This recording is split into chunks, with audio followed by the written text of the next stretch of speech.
Today on Linked, we talk movies.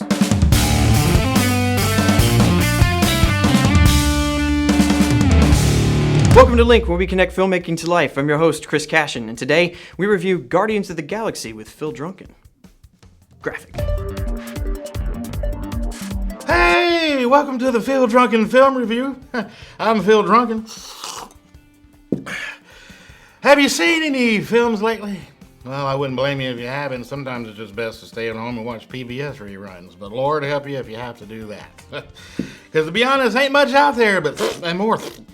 That is until August the 1st, 2014. I know you're probably saying to yourself, well, what's so special about that day? Well, that was the day I bought myself something squishy. And I also bought my first and last spiny chicken. Let me tell you something. Those little suckers lay spiny eggs that look a lot like a porcupine's bottom, but don't ask me how I know that. But more on point, Guardians of the Galaxy came out at the theater, and I know you're probably saying to yourself, well, what's so special about that day? Well, that's like asking why are Twinkies made, because they just are.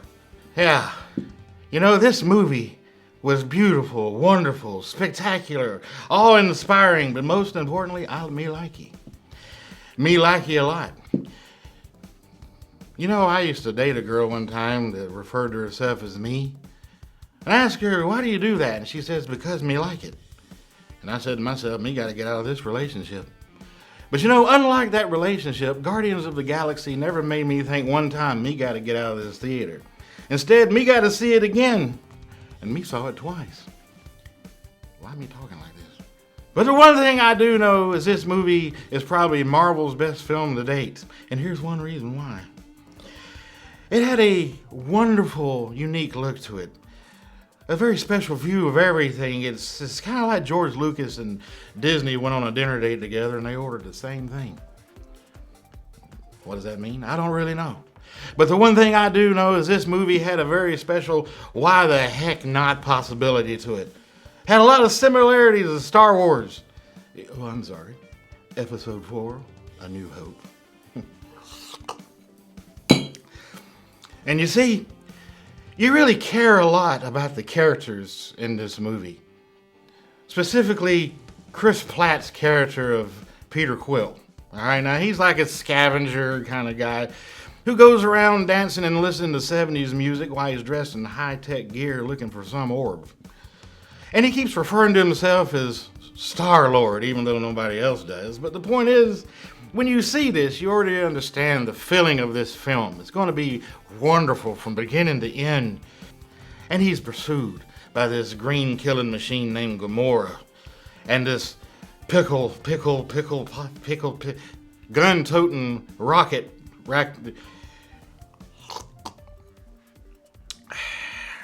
this gun-toting raccoon named Rocket. And a very sweet-natured tree named Groot, who can only say 3 words, I am Groot.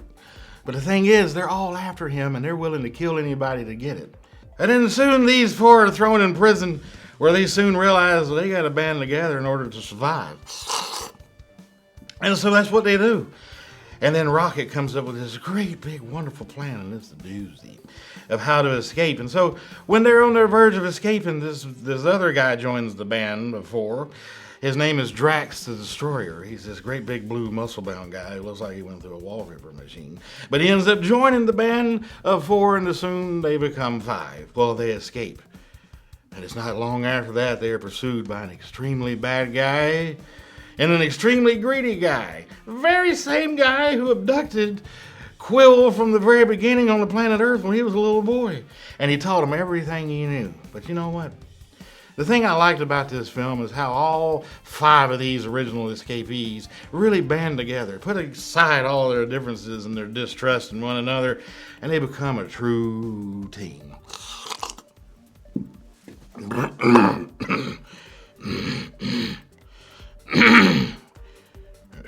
Yeah, so. And the thing is, this team becomes very special, and I'm not going to spoil the rest of it for you, so you have to go see the film for yourself. But I will tell you this: I truly look forward to their future adventures where they do their version of The Empire Strikes Back. But the thing is, Usually I would give this film 5 shots up. But you know what? I think it deserves a whole bottle. Cheers. What the Thank you, Phil Drunkin. Be sure to subscribe to us. Follow us on Facebook and Twitter. You can also follow me at Chris Cashin. And we'll see you next week. It's just the... Because to be honest, ain't much out there, but and more.